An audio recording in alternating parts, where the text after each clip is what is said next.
अस्सलामुअलैकुम। आज मैं आपको बताऊंगी कि बॉबिन से धागा ऊपर की तरफ क्यों नहीं आता है। बॉब अपनी शटल मूव क्यों नहीं करती। ये अपनी शटल है और बॉबिन केस है, तो इससे धागा ऊपर की तरफ क्यों नहीं आता। ये है बॉबिन केस, ये क्यों मूव नहीं करता है, इसका मैं रीज़न आपको बताऊंगी। उससे पहले मैं आपको छोटी छोटी सी दो प्रॉब्लम्स और बता देती हूँ जो आज आती हैं। ज़रूरी नहीं है ये प्रॉब्लम आपकी हो। ये जैसे कि ये निडल है ना, ये ऊपर की तरफ सरक जाती है इस तरीके से, कोई मोटा कपड़ा या स्टोन वाला कपड़ा सिलने के दौरान, तो उसको ठीक करना होता है। देखिए अभी तो मेरी नहीं सरकी है, नीचे जा रही है पूरी पूरी अंदर, और ये निडल अगर आपकी सरक जाएगी ऊपर की तरफ, ऐसे हो जाएगी, तो फिर आप समझ लीजिए कि वो नीचे का धागा कैच नहीं करेगी बॉबिन का और ऊपर नहीं लाएगी। ये अपना बॉबिन कहलाता है। देखिए बॉबिन को मैंने पूरा फिल नहीं करा, थोड़े थोड़े से ये आप जो दिख रहे हैं ट्रांसपेरेंट दीवारें बॉबिन की जो हैं साइड की, ये ऊपर की तरफ रहनी चाहिए और बॉबिन उससे नीचे भरा होना चाहिए। बॉबिन का धागा जो नीचे होना चाहिए, मतलब पूरा फुल नहीं करें इस हद तक, पूरा फुल बॉबिन ना भरे धागा, नहीं तो उससे भी आपका मूव करने में परेशान आपको करेगा। बॉबिन के इसके अंदर जब अपन फिट करेंगे ना, तो वो मूव करने में आपको इस तरह से परेशान करेंगे। बॉबिन केस में थोड़ा टाइटली आएगा, नहीं आ पाएगा, इजीली नहीं निकलेगा। तो ये बॉबिन इस तरह से सही भरा है मेरा, और इस तरह से मैंने इसको इंसर्ट कर दिया है, धागे को डाल भी दिया और इस तरह से हैंग करके भी देख लिया, और धागे को प्रॉपर बढ़ा भी रखा है बॉबिन का, ताकि वो सुई से अंदर जाके कैच कर सके। तो इस तरह से मैंने धागे को भी बढ़ा रखा। अब सुई भी सही है, आपका बॉबिन भी सही है, उसके बाद भी आपका बॉबिन केस ना मूव करता है ना धागा ऊपर आता है, तो क्यों? तो ये देखिए ये बॉबिन तो इसमें जाके फिट होता है अपना बॉबिन शटल में। तो ये शटल को अपन को देखना है। देखिए मेरी शटल जो है ना वो मूव कर रही है, ये मूव कर रही है, इसका मतलब ये सही काम कर रही है। अगर ये मूव नहीं करती, इसका मतलब ये सही काम नहीं कर रही है, ये जाम हो चुकी है।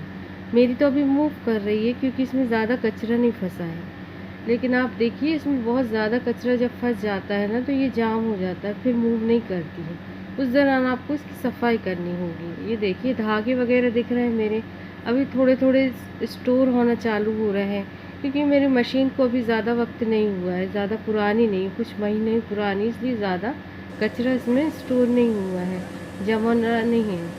ऑयलिंग की वजह से पार्टिकल्स धूल के अट्रैक्ट हो जाते हैं। ये देखिए कितने ज़्यादा धूल के अट्रैक्ट हो रहे हैं। ये ऊपर की प्लेट में दांते तक हैं, और इसमें अपने शटल में भी सफाई की ज़रूरत है। तो आपको इसको पूरा खोल के मैं आपको बता दूंगी कि कैसे करना है। ये देखिए ऊपर की तरफ, यहाँ ऊपर की तरफ जब आपके आ जाए ना दांतों के पास, निडल के पास के नीचे के एरिया में, वो ऊपर की प्लेट खोल के ठीक कर लें, आप साफ़ कर लेना चाहिए इस तरह से पूरे धागों को, और पूरे आपको सफाई करनी होगी इस जगह की, क्योंकि ये पूरे जाम कर दिया आपके शटल को। तो मैं आपको खोल के बता देती हूँ एक बार कि खोल के आपको सफाई कैसे करनी है। तो सबसे पहले ये साइड की जो लॉक है ना, ब्लैक आपको दो हैंडल दिख रहे हैं, इसको इस तरह से आप कर लीजिए, हटा लीजिए, और ये पहला रिंग निकाल लीजिए इसका। ये पहला रिंग है, दो रिंग निकलेंगे इसमें, तो ये मैंने पहला निकाला है। देखिए इसमें भी धूल लगी हुई है, काफ़ी आपको दिख रही होगी, इसको भी अपन साफ़ कर लेंगे।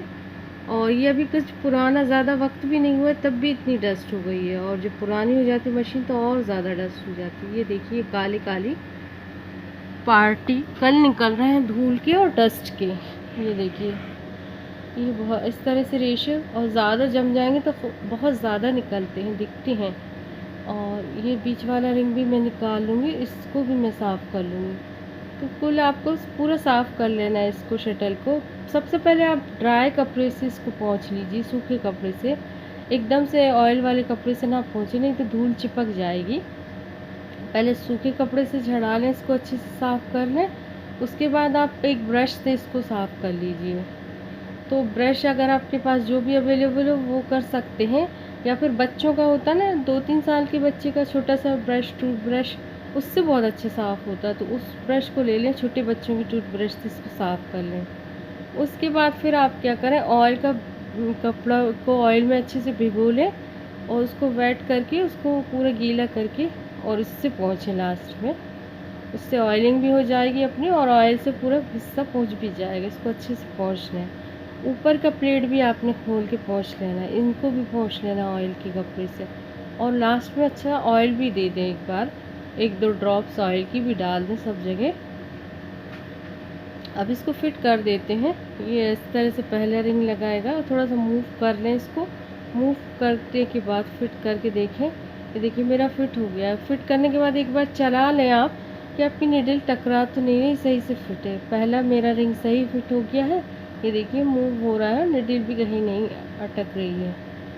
अब मैं दूसरा वाला रिंग भी इसी तरीके से फिट कर लूँगी, लेकिन मूव ज़रूर करके देखते जाएं फिट करने के बाद। यहाँ पे एक छोटा सा पॉइंट दिख रहा है ना, इस कट पे सेट कर दूँगी। तो मैंने इस कट पे इस पॉइंट को जैसे ही सेट करेंगे ऑटोमेटिक आपका रिंग सेट हो गया। अब इसको लॉक कर देंगे। लॉक भी आपको प्रॉपर करना है और देख लेना कि आपकी सही से लॉक हुई है कि नहीं। एकदम से मशीन नहीं चलानी है अपन ने। और फिर इसको आप जैसे व्हील घुमा के निडल चेक करें कि सही आ रही है कि नहीं। ये जो मेटल का है ना, इसको पूरा कवर्ड होना चाहिए, पूरी तरह से लॉक करें इसको, है ना, मेटल का पॉइंट। अब ये नीचे का हिस्सा आपका साफ़ होके क्लीन हो गया है। अब आप ऊपर का पैच खोल के इसको ऊपर की प्लेट को भी साफ़ कर सकते हैं। मेरा तो उतना गंदा नहीं है तो मैं आपको नहीं दिखा रही हूँ। अगर डर्टी होता तो उसको भी खोल के साफ़ कर लीजिए, उसको भी साफ़ कर लीजिए आप ब्रश से, छोटे बच्चों की। और उसमें ऑयलिंग वगैरह दे दीजिए, पुराना कोई भी ब्रश पड़ा हो आपका। मैंने अब इस तरह से धागा ऊपर निकाल लिया है और इसको सिलाई करके भी मैं चेक कर लेती हूँ। ऑयलिंग भी कर दें यहाँ पर और चेक कर लें। अगर इसके बाद भी प्रॉब्लम आ रही तो आपका व्हील में कोई प्रॉब्लम है, कोई पैच वगैरह लूज़ हो गया है। अगर आपके व्हील चल रहा है और निडल ऊपर और अप एंड डाउन हो रही है तो इसका मतलब ये है कि आपका कोई और प्रॉब्लम नहीं, सिर्फ आपका शटल जाम हो गया है और कचरा फंस गया उसमें। व्हील अगर प्रॉपर काम कर रहे हैं, कभी कभी ये व्हील अगर नहीं करता ये भी जाम हो जाता है। वो गलत ढंग से अपन जब बॉबिन थ्रेड भरते हैं ना, उस दौरान होता है वो। तो अगर नहीं हो रही है प्रॉब्लम तो कोई मुश्किल नहीं है, आप बस नीचे की सफाई बहुत अच्छे से कीजिए, उसको जाम निकाल दीजिए उसका सारा कचरा। और अगर आपकी अपर लोड है, जैसे कि मेरी ये दूसरी मशीन है ब्रदर की, ये अपर लोड है, तो इसमें तो ये है कि इसमें सीधा बॉबिन डलता है और इसको भी वैसे ही साफ़ करना है। हालांकि देखिए इसमें इस तरह से केस के साथ अपन डालते हैं थ्रेड बॉबिन। और उस वाली जो अपर लोड होती ना, उसमें अपन ने इस बॉबिन केस की ज़रूरत नहीं होती है, सिर्फ अपन को ये थ्रेड की ज़रूरत है। बॉबिन केस नहीं चाहिए अपन ने, डायरेक्ट थ्रेड वाला बॉबिन डालना है। बॉबिन बस इंसर्ट करो। अपर लोड ज़्यादा इजी होता है, सफाई करना भी इजी होता है उसका। तो इस तरह से डालें और ऊपर के पैच वगैरह खोल के, अगर आपकी मशीन प्रॉब्लम दे रही है और ये हिस्सा भी आपका जाम हो गया, मूव नहीं कर रहा है, तो ये पैच वगैरह खोल लीजिए। पूरी प्लेट ऊपर की मेटल की, प्लास्टिक की निकालिए और इसको भी ब्रश से और ऑयल से, भीगे हुए कपड़े से पूरे से पोंछ के इसको साफ़ कर लीजिए ड्राई, और ऑयलिंग वगैरह कर दीजिए। लेकिन एक चीज़ का ध्यान रखना, ये सब सफाइयाँ करने के बाद भी अगर मशीन प्रॉब्लम दे रही है तो आपका व्हील में प्रॉब्लम है, आपकी निडल अप एंड डाउन हो रही है, तो मतलब आपके इस केस में ही प्रॉब्लम है, आपके शटल में ही प्रॉब्लम है। पैच खोल के इसको ही बस साफ़ करना है। अगर आपकी निडल अप एंड डाउन हो रही है, निडल वाले व्हील से कोई प्रॉब्लम नहीं हो रही है, तो आपको सिर्फ शटल वाला केस साफ़ करना है, उसका जाम कचरा हटाना है, बस इट्स ओके। उसके बाद सही हो जाएगी मशीन। चलिए तो फिर बताइएगा। अल्लाह हाफ़िज़।